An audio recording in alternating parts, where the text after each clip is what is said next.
Hey Jason, Gail, how are you? where do you want to start? Start at the beginning, man. That was a heavy story you laid on me last time we spoke. All right. Well, let's say I come from an upper middle class family, raised kind of on the mobster mentality, never rat on your friends, um, and that's about to change. Uh-huh. I was raised also in the Midwest, a very strange, hyperactive kid that was always asking questions kind of early on in school, and got put into all sorts of different alternative classes from second grade on, um, and kept getting put into these programs uh, that were, I guess, psychology programs, testing programs to see, I guess, my logic and thinking and behavior patterns and all this. Hmm. I continued to get into trouble up until about fifth grade is the first time I get um, my first real kind of incarceration and sent away. I get sent down to uh, this ranch down in New Mexico. What kind of trouble? What did you do? I just was not really behaving well. Was just asking questions that I shouldn't have been asking in school and stuff like that, and just wasn't.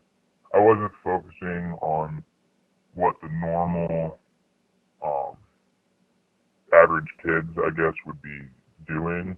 So they sent you Um, away? I mean, did you get into a fight with somebody at the school or Not for this one. This is before I started really getting into any aggressive violent behaviors. It was just more being rebellious and not really following the suit of what you would call normal. right? But I just trying to clarify. So was it a boarding school or was a some sort of penal facility? It was a private uh, ranch, like residential treatment, private center where you could pay money Hmm. to them and it would take your kids and Huh. try to re-educate But them. the school forced you to go there. It wasn't like a voluntary. Family was the one that paid for me to Okay. go to this facility at first. Right. And then this is kind of where I think I started really getting involved with a lot of the criminal and mobster and real gang activity stuff that I was involved in.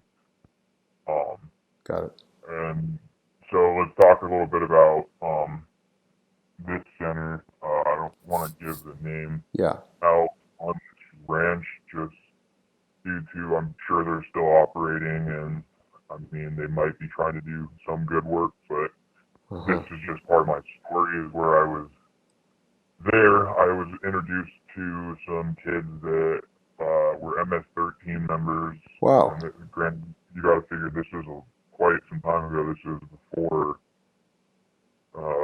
This is roughly around like '98 ish. So it wasn't really well known, MS-13. Weren't very well known as to being called MS-13. Most of the times, people would consider them Sureños and Norteños and different types of gangs. I mean, you have to really be diverse into knowing the whole gang culture to know how every group has changed over the years. Hmm. And I not claim to be a complete expert in it because I did leave the lifestyle for a long time later. We'll get to that. But anyways, I got introduced to some of these members, Crips, Bloods, just kids of all ethnicities, all these different groups. I started learning about pot down there. I learned to drive cars for the first time ever, and yeah, I was under the age of learning to drive. Huh. At the time. Granted, I guess when you're doing ranch work, you can be under the age and drive on private property. Hmm. Um, so I learned to kind of do some illegal activities through these kids. I wouldn't say the facility trained me. Their Right. whole goal was to change kids. But so I learned this stuff from these kids, and I come back from this facility having this whole wealth of knowledge of things I could be doing to make money, breaking out at night, stealing some cars, Wow. doing all these little hustles and stuff that I just kind of learned through the system. Mm-hmm. And this goes into, this is the point where me and you were discussing where I started to get involved with a group called the Insane Clown Posse, the music group. Right. And at this point, there is no gang activity for me involved with ICP and listening to their music. Really, it's me just being a kid trying to figure out life and still not wanting to structure and conform to the school system. Uh-huh. How it works. Well, I end up getting into an altercation with my father a few months, I think, after this altercation, and I ended up dislocating my father's shoulder. Oh. Because they tried to hog tie me, and Who's they? my family members, my brother, my father, my Oh. uncle, Whoa. they all bombarded me in the middle of sleeping and hogtied me. Why did they do that? Because I was still misbehaving, not doing what I was supposed to. I didn't get reformed for the first time going down to this place. And they thought that I hog tying was a good solution to that? Yeah, well, I don't think that I never was open. I never told them the things that happened down there. I was just more happy to be home. I never talked to people. I was very quiet Okay. when it came to that type of stuff because I was always taught never rat on your friends, keep Right. things quiet. And, Right. I didn't know really any sense then. Didn't know any better. And Well, you now must have I felt know. very alone if your own brother and father are gonna, tie you up like an animal. That's pretty Yeah. bad. So that's where this altercation between me and my father happened. I was just trying to get out of these restraints and Right. ended up kicking him on accident, trying to kick the window out of the car, and I ended up getting uh, put into juvenile hall Oh and man. on second-degree assault charges, and I'm Wow. still a minor. And this is where I get sent to another facility where I live at. That I ended up doing 3.5 months time in that facility. I met a lot of other juggalos at the time. And Um, Juggalos that's the name the Insane Clown Posse gives to their fans, right? yeah, the fan base. And I want to make this very abundantly clear before we head down any further on the juggalo thing. Not all juggalos are gang members. Right. A lot of them are involved with a lot of illicit, illegal activities, but they are not organized. There's definitely sub-factions to the group that are gang related, but as a whole, they're not. And I would say this about Bloods, Crips, Latin Kings, every type of gang, that there is lots of gang members that are associated, they're around that community that are members, but are not really paying into it. I mean, this is just communities. Like, you can see this in any, even like nonprofit organization. Maybe they're not doing illegal activities, going out and hurting people, but the whole sense of it is a community base. Right. It's a group of people. So I But let mean, me ask you something though. Are Juggalos more like, Jimmy Buffett has parrot heads, the Grateful Dead has dead heads, Juggalos, Clown Posse. Are Juggalos more like deadheads or are they more like Crips and Bloods? and that's the thing is that it's definitely a mixture. There's a lot of really good, sensitive, very great people that are just there for the music and a place to release. Right. And then there's a lot of people that are not Okay. so and are doing illegal activities, and that has to do with a lot of the group of people that I was involved with, Okay. and they're still active in the music industry. So let's kind of get back to this center, the place that I was at. So I get sent back to this center, um, and I'm continuously getting into trouble, smoking weed, doing drugs, going out, and getting into quite a bit of trouble. Well, I eventually have to fake it to make it and get myself out of this facility because I'm sick of being in it. So fake it to make it, right? Get out of the facility.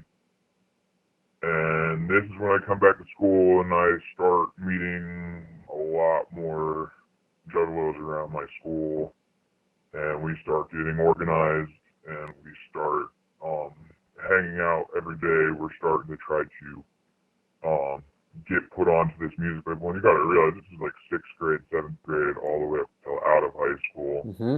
Is what we're talking about. So there's so many stories in between there of things that we did, hurting people, robbing people. Mm.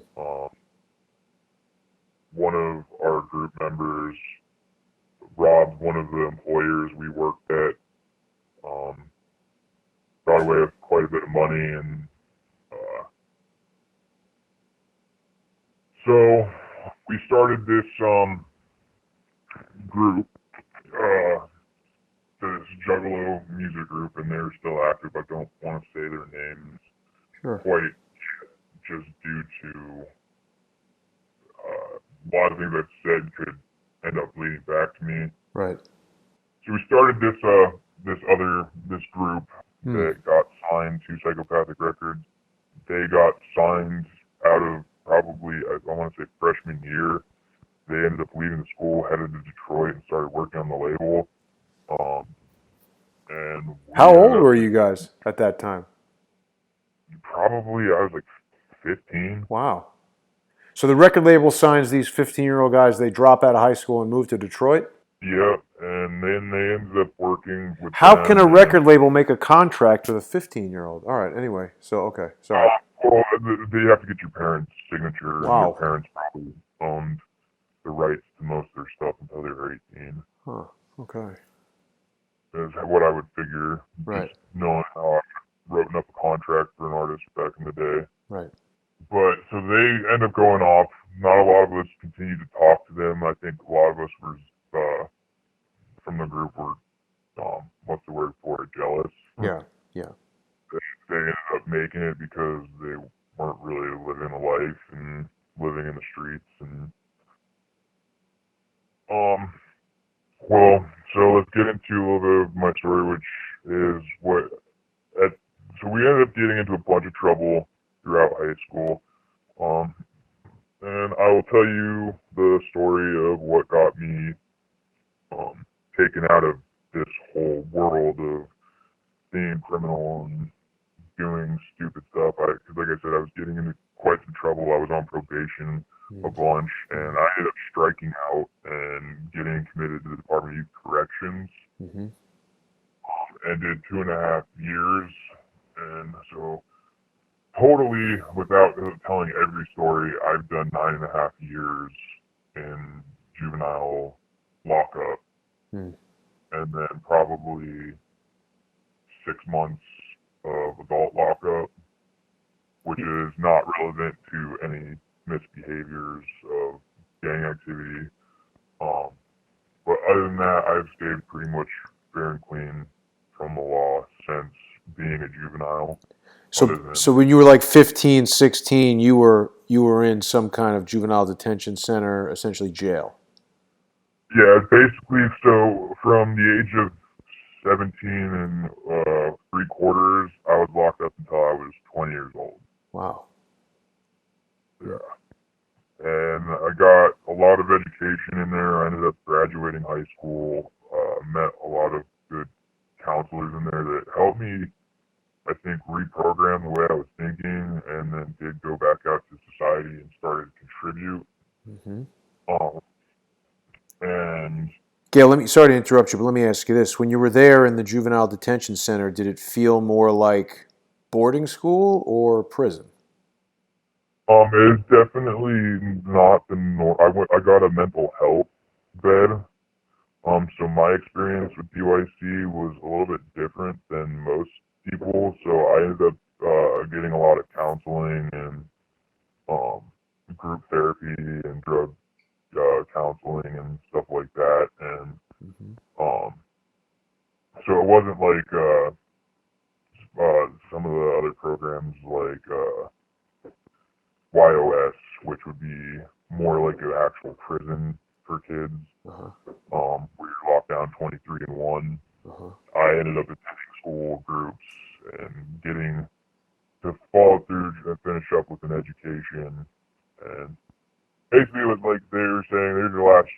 shape up or ship out. Right. And me, like we had discussed before this, I was very smart. I knew I could get away with all this shit. Sorry about the language. No, it's okay. I could get away with it because I was a juvenile, Right. and I knew I was very smart. I had a very good understanding of how the law kind of worked, so I thought. But that was my whole thought process. Is growing up on the movies like Goodfellas, Godfather, and all that, and Right. seeing this stuff on TV. I was like, man, if I'm gonna do anything, I might as well do it now before I get into any trouble. And I don't know if that's actually necessarily my thought. I think that was kind of interjected with society and the things that was kind of going on in the 90s and stuff that we were always seeing on TV, and them glorifying a lot of these rap artists. Because it wasn't just ICP that I listened to. I listened to Wu-Tang. I listened to all sorts of rappers, and music industry, and was going out to clubs when I was a younger kid, and kind of just immersing myself in that lifestyle. And I think it kind of came from also that being in jail, that's the life, that's mostly what you'd have in jail. Most of those kids' dads or moms were into that lifestyle, you know? Uh-huh. So I think it kind of is always going through the generations of kids, and they've had this system set up. And we've discussed that the school that I went to is a very Ivy League school, is very upper upper class. Like I went to school with a lot of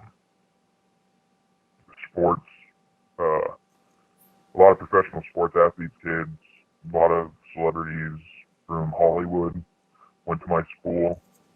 Mm-hmm. And this is the Midwest. So there was a lot of money, a lot of white collar, blue collar crime, and a lot of street crime. It was a very diverse school. You had very high class students, and you had very, very low class citizen students there too.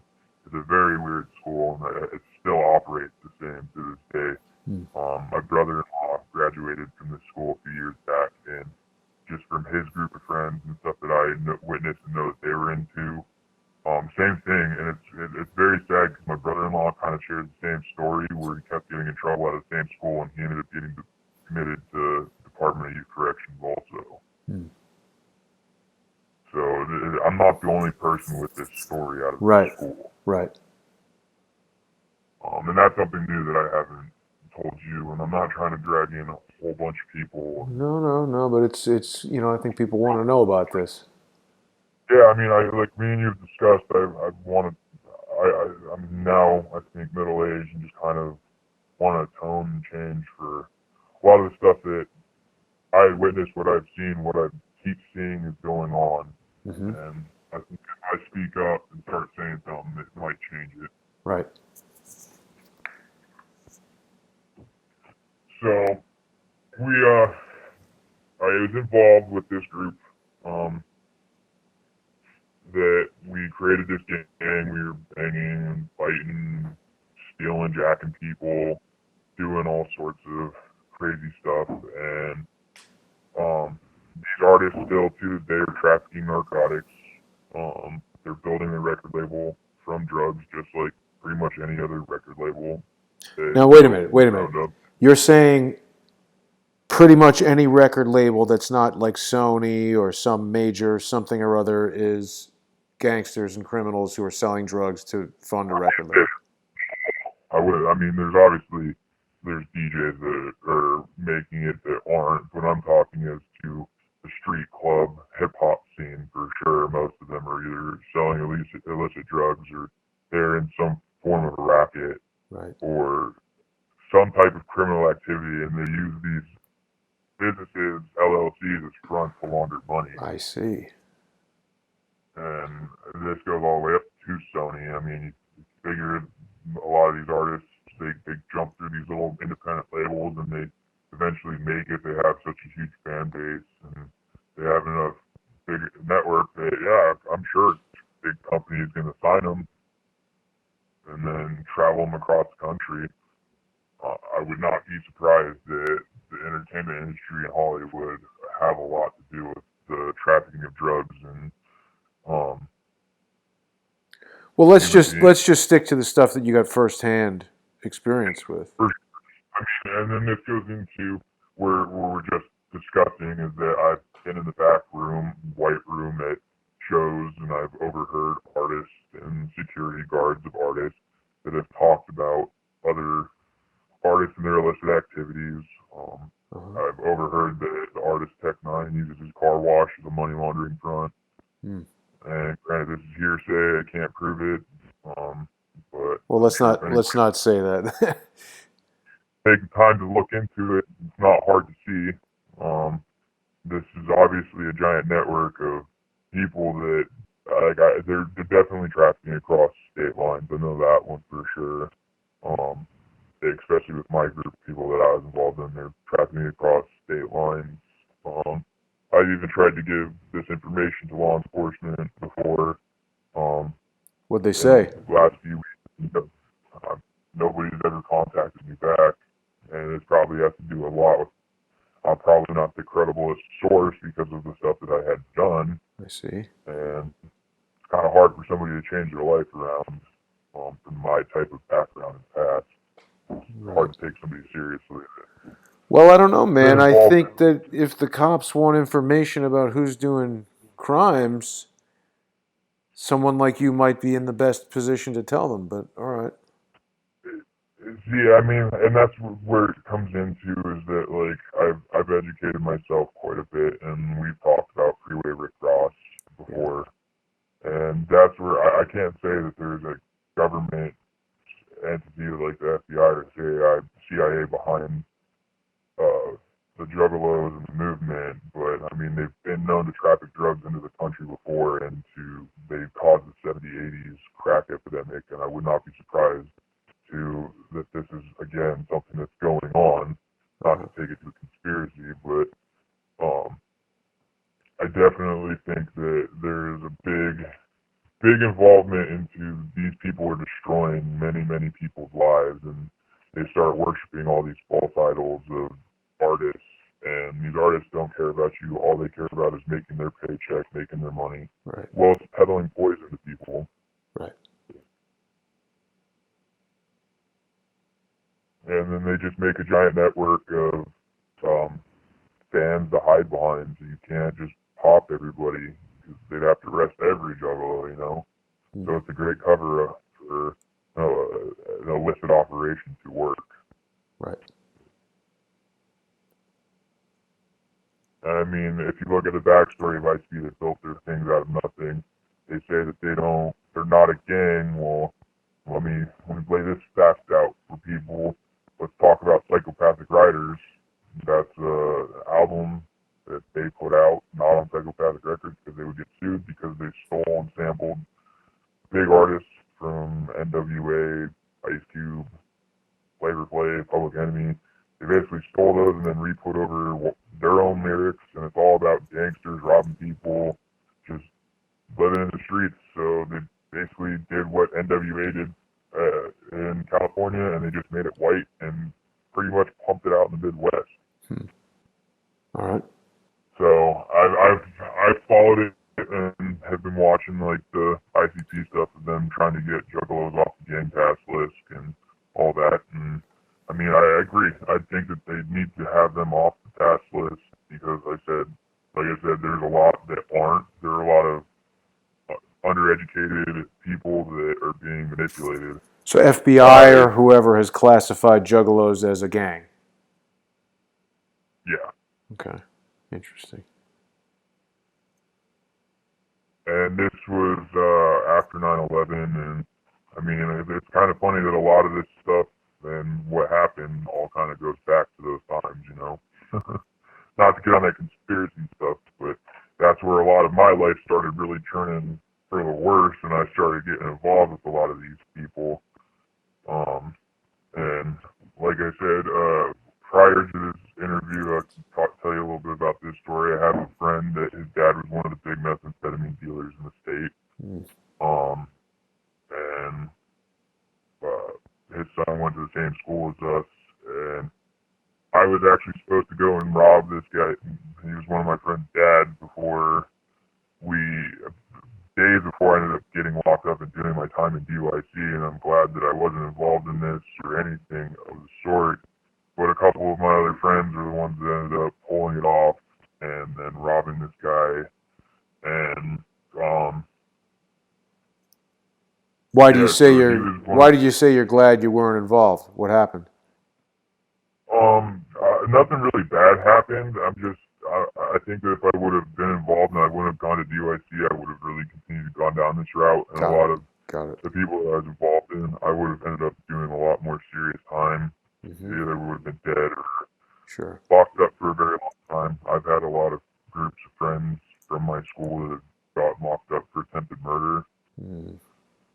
Uh, Gone down for drug trafficking. And I mean, who knows what's going to happen with this interview? Hopefully, this group will get arrested and they can start changing how the system works. I mean, I don't expect much to happen. I just think the story needs to get out. Right. But with what I was saying with the guy that with my friend that his dad was a big meth dealer, he ended up turning his own dad into the FBI Mm-hmm. and got away from him and took off to where he's staying at now. And I'm still in contact with this person. He's a really good dude. And he got out of the whole lifestyle too. And he still listens to ICP. He's just not. He still listens to music, but he just completely got out of the lifestyle. Right. Got married, had kids, and took himself clear away from it. Right. But like I said, I still know tons of people that are still active in this.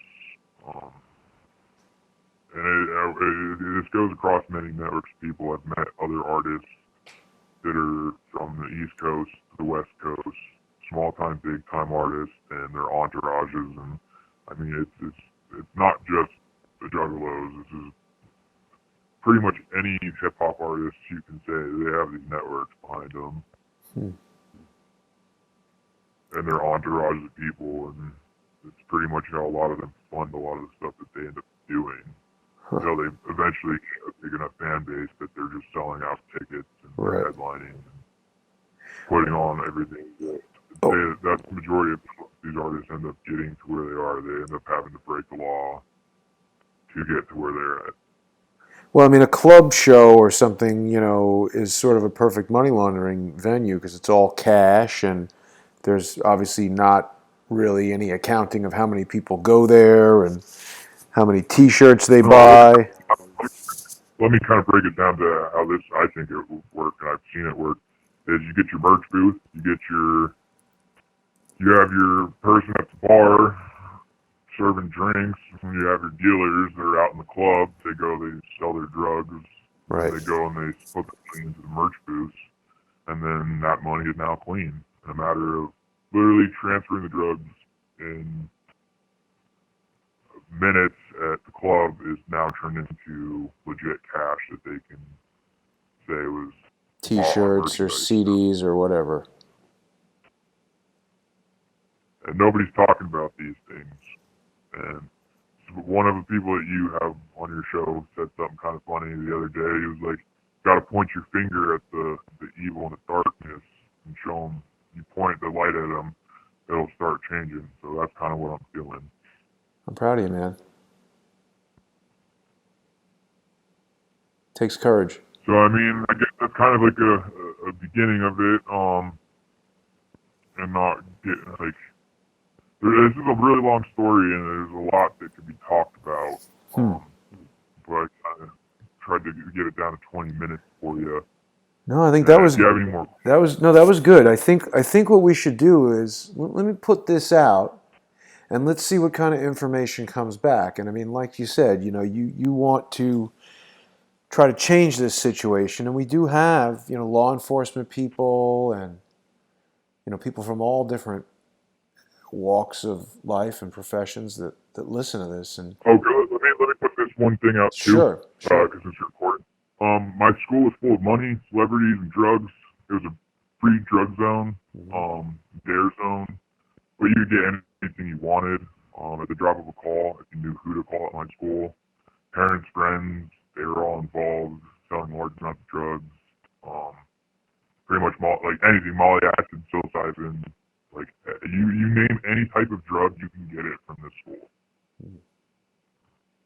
Even designer drugs. There's drugs going around this school now that I know now that I don't even know the names of them, that they're synthetically made, and these kids are using like the darknet, Wow. Bitcoins, like stuff like that. Like these kids, some of these family members have gotten quite smart, and like one of the big drugs that has hit that school hard was TNT, and was being made in their own backyards. Huh. It's pretty nuts, man. Yeah. Well, listen, Gail. Yeah, it sounds like it. It sounds like it. So, yeah, I mean, there are more elements that you and I discussed, but let's keep this in kind of a digestible format and put it out to the crowdsource community, and you'll monitor the comments, and I'm sure people will email me, and you and I can stay in touch on this and do another conversation soon. But like I said, I'm proud of you, man. It takes courage to come forward and talk about this, and you should be proud of yourself for straightening out your life, because people make mistakes, but obviously you got it together. My main concern is what's going to happen. Yeah. Honestly, because if we continue to talk, people want to hear this. I will, like I said, I will point fingers if people want to hear this. Sure. But the listeners got to know Yep. that these people do carry firearms. These people are bad shit news. Like they're not.